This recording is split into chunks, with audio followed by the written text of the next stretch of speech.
From the lakes of Minnesota to the hills of Tennessee, across the plains of Texas, from sea to shining sea, from Detroit down to Houston, and New York to LA.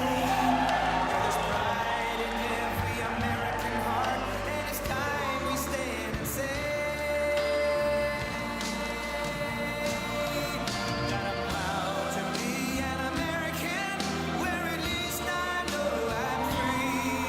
And I won't forget the men who died, who gave that right to me. And I gladly stand up next to you and defend her still today.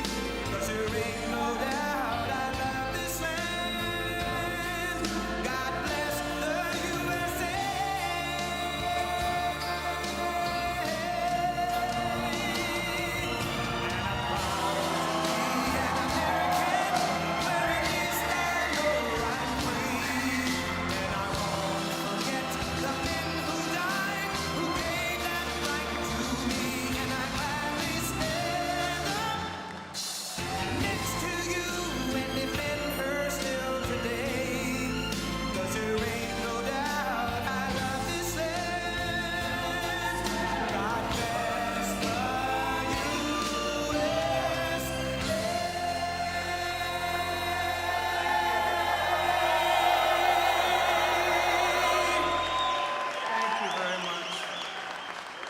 And one of my all-time favorite governors is right here, Greg. Thank you very much.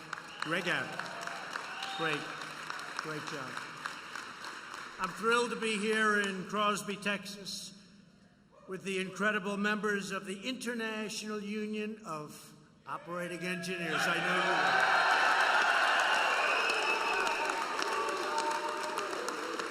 I know you well, and I also know who most of you voted for, and I appreciate it. When our nation builds and maintains pipelines and pumps, oil rigs and runways, bridges and boilers, operators get the job done with unmatched excellence and skill. There is nobody like you, nobody. With the help of the incredible workers in this room, the United States is now the #1 producer of oil and natural gas anywhere in the world, anywhere on the planet. Not even close. Made a lot of progress in the last 2.5 years, haven't we, huh?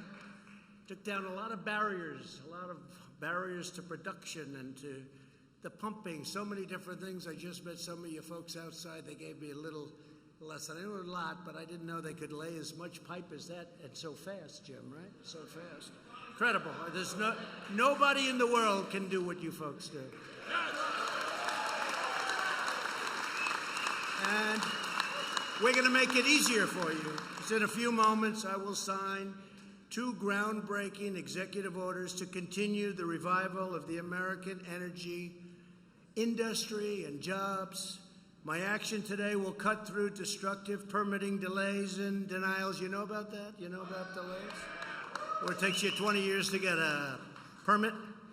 Those days are gone. Now, you may not get it at all, but it's going to take... It's going to be quick if you don't.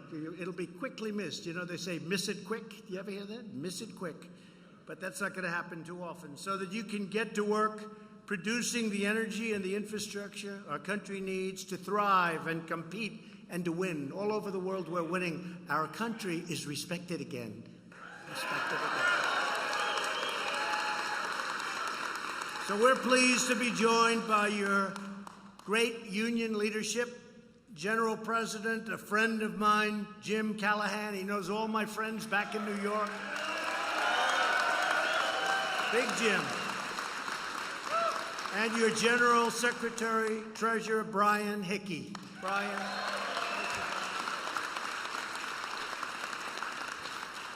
As I've said from day one, American labor will always have a friend in the White House. You know that. I've proven that.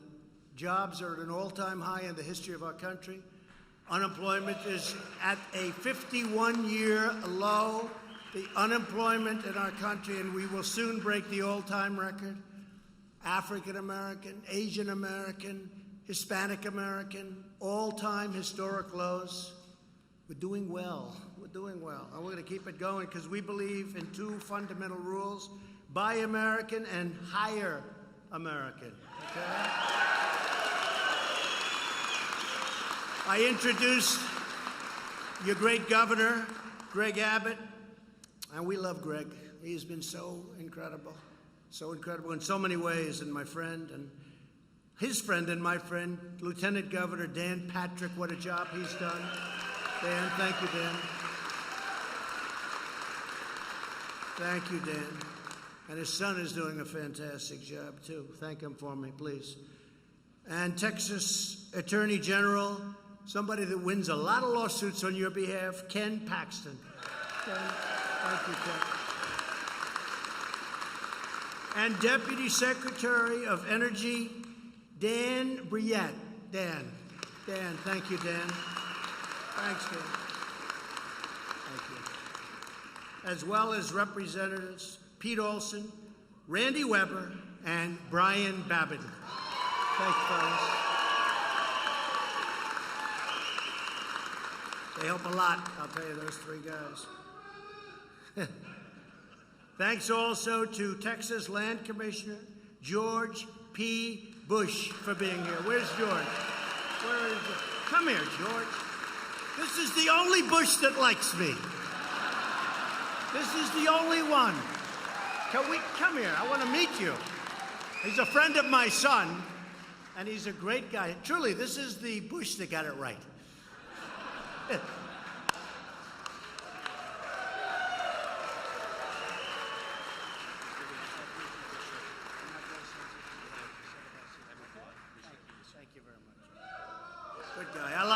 I like him. He's going far. He's going places. Thank you, George. Here at the IUOE, International Training and Education Center, operators are perfecting their skills on cranes and pipe lifters, side booms, and angle dozers. I just saw them all outside. I'd love to work. I used to work machines. I'd work them. My father would have a job. I was very young. I won't say because they'll report me. But I was much too young to work a machine, but I used to work a machine. And then I used to love the D10s. Now they make D12s. You don't get too many of them, but they still make them, right? Under this administration, we've ended the war on American energy like never before. Nobody believed that this was going to happen. And we put thousands and thousands of patriotic union members like you to work building our energy future. Since the election, we've created more than 5.5 million new jobs and more than 60,000 brand new oil and gas pipeline construction jobs. We approved the Keystone Pipeline almost on day one.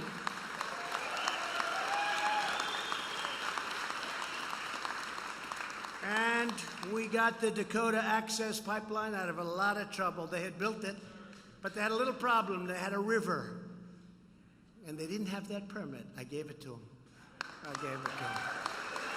So we got that open. That was 40,000 jobs between the two of them. We withdrew the United States from the one-sided Paris Climate Accord, where you don't do any more drilling for oil and gas. That was going to cost us a lot of money. No more oil and gas with the Paris Accord. That's good for Paris, but that's not good for us, right?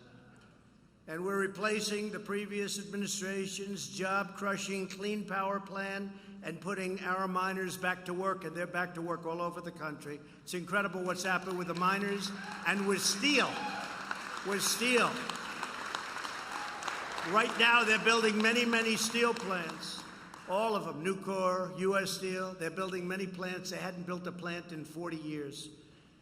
We finally opened ANWR in Alaska. I don't know if you like that. Yeah, you like that, Joe. You like that. Little competition. We've got to give them, George, we have to give them a little competition here, right? But that was something, I don't know if you know, that they've been trying to get that approved since Ronald Reagan. Ronald Reagan tried it. They all tried to get ANWR done. And I had it in a plan. I was close to getting it done. Then I didn't like somebody or something that somebody did. I said, let's take it out of the plan. Why should we do it? Then a friend of mine who's in the oil business called, unrelated, didn't have anything to do with it. He says, is it true that you're going to get ANWR? I said, yeah, I can get it. I don't know. I think I'm not going to, though. They don't appreciate it. They don't appreciate it at all. He said, oh, that's too bad, because, you know, everybody from Ronald Reagan all the way up to you couldn't get it done. I said, really? Oh, I called up, put that back in the plan. You know, that was just a competitive thing, right? Put it back. So we put Anwar back, and that's one of the biggest in the world. So it's going to be something very special. A lot of you folks are going to be there. We've added more than 450 oil and gas rigs nationwide. And that number's going up very substantially and rapidly, right? Rapidly. Here in Texas, we've nearly doubled the number of land rigs, and crude oil production has reached a record high, highest in the history of Texas. And if I get you the pipelines, which I will, you know, they've been trying to get these pipelines. How many years, Governor? 10, 12, 15? How many? Too long. Now we're going to try and do it in 6 months. Is that okay? We'll try. EPA. And that means jobs, jobs, jobs. And that's a lot of jobs, and it's a lot of additional product. It's a lot of stuff. At the same time, we're strongly protecting the environment. We have to protect the environment. The United States has among the very cleanest air and water developments in the world, and also we have the cleanest air and water, they say, in the world. We are the best, and you want that, and I want that. I want clean air and beautiful, crystal clean water, right? We want that. People don't understand that about us. They don't understand that. And we also have right now the strongest, by far, economy anywhere in the world. We're the envy of the world. And we're negotiating deals with China, with Mexico, with Canada. And many of them are already negotiated. We have others to go, but we're doing a great job. The trade deals we were being taken advantage of, you would not believe. Yeah, you would believe. You guys understood it. You understood it better than the politicians. You understood it better than the people that used to stand here. But too often, badly needed energy infrastructure is being held back by special interest groups, entrenched bureaucracies, and radical activists. Shocking to hear that, isn't it? So true. For example, this past winter, Americans in New England, great place, paid up to 4 times more than nearby Pennsylvania to heat their homes. And also in New York, they're paying tremendous amounts of money more for energy to heat their homes because New York State blocked a permit to build the Constitution pipeline. It's a pipeline that goes across. And we actually buy a lot of oil from other countries like Russia because we aren't being permitted to build a pipeline through New York State. How about that? Not too good. This obstruction does not just hurt families and workers like you, it undermines our independence and national security. The 2 executive orders that I'll be signing in just a moment will fix this dramatically, accelerating energy infrastructure approvals. So we're going to get these approvals done quickly. We need help with New York. New York is hurting the country because they're not allowing us to get those pipelines through, and that's why they're paying so much for their heating and all of the things that energy and our energy produces. So hopefully they can come on board and get in line with what's happening. They also have a lot of energy under their feet, and they refuse to get it. And people are living up there, not doing well with jobs. It's not a good situation. But it'll change. My first order will speed up the process for approving vital infrastructure on our nation's borders, such as oil pipelines, roads, and railways. It will now take no more than 60 days. That's a vast improvement. And the president, not the bureaucracy, will have sole authority to make the final decision when we get caught up in problems. We'll do what's right. My second order will modernize regulations for LNG export terminals and encourage new infrastructure financing. It will improve access for workers and operators to maintain electrical lines. And finally, it will stop state-level abuse of water quality certifications. They abuse you. When you're nowhere near water, they abuse you. From blocking the construction of vital pipeline projects. As we rebuild our energy infrastructure, and it will be like never before. It's already, look at what's happened over the last 2 years. Now is also the time to train even more. American workers are going to perform their job better and better. Places like this, what a job you've done here, Jim. I just met your people. What a job you've done. What a job. Incredible. And you know what else? I just met them, and they also love what they do. If I say I'll trade places, you could have a beautiful apartment on Fifth Avenue, and I can work teaching pipelines or helping. You know what? They would not switch with me, would they? And as far as the White House is concerned, they definitely wouldn't switch. The apartment may be close, but the White House, I don't know. But we're having a good time. We're doing better. The country's never done like it's doing right now. Never had an economy like it. It's never done.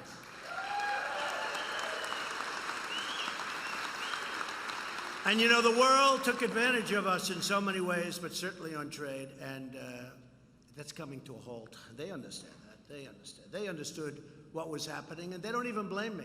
And I don't blame them. I don't blame China for taking out $500 billion a year. $500 billion. How about that? It wouldn't happen if you were negotiating. You almost say, who were these people that were making this whole, letting this happen? And I said to President Xi of China, I don't blame you. I blame the people that were in my position. But those days are over. I said that. Those days are over. And we're in the process of doing a reasonable deal. But this is all why we launched the Pledge to American Workers, and our partners have committed to providing more than 6.7 million training and enhanced career opportunities to their American workforce. We've done an incredible job. My daughter Ivanka, she worked so hard on it. Walmart and all of the big companies have just stepped up, and they're doing an incredible job hiring people. So I'm proud to announce that the International Union of Operating Engineers signed the pledge today and committed to train almost 550,000 Americans for the jobs of tomorrow.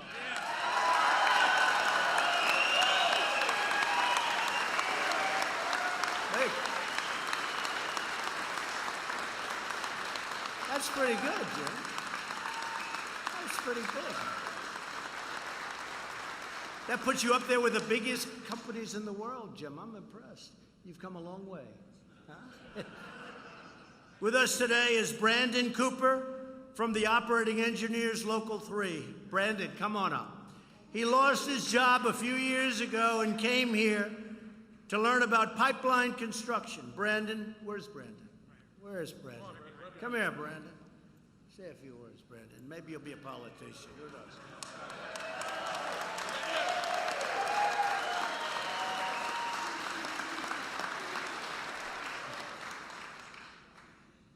I've worked in construction for years. I've been a member of Local 3 of California for over a decade, doing utility work, grading, a little bit of everything. But I've never worked in a pipeline industry, and I need a training. You can't fake your way through things in this industry. You have got to produce or you're gone. A contractor will let you go at a drop of a hat if you're not making money. It's funny, the pipeline industry has a totally different language. Despite working in the industry for years, I didn't know the lingo.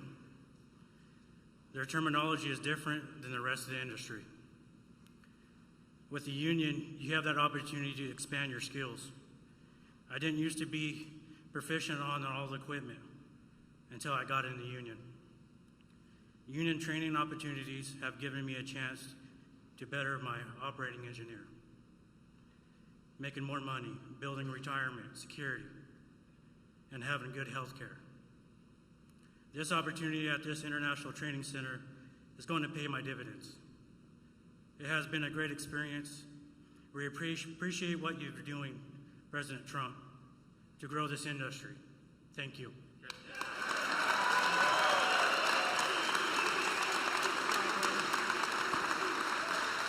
Good job. Good job, Brandon. Thank you very much. I also want to introduce the great Larry Kudlow, please. He wanted to be here today. I said, you don't have to come, Larry. He said, this is very important. Larry Kudlow, thank you. So now more than ever, our nation needs dedicated operators like all of you. With incredible grit and talent and spirit, you lay the pipes that power our industries, you raise the beams that build our skyscrapers, and you are the men and women who get up every day and make this country run and, frankly, make this country great. You do a great job.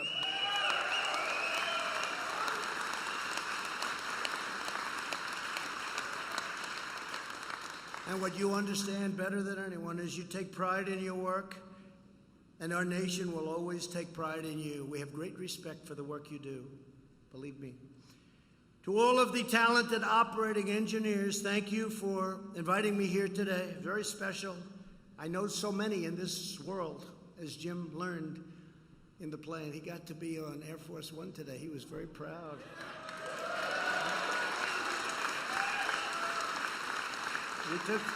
We took a couple of pictures with that big plaque behind us. He was very happy, huh? Thank you, Jim.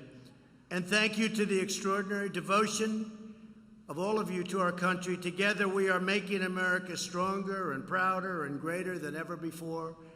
God bless you all, and God bless America. Thank you.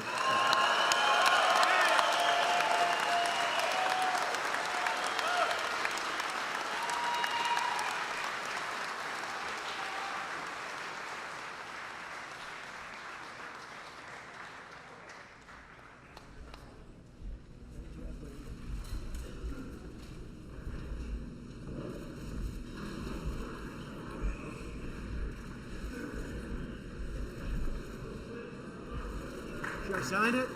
Yeah.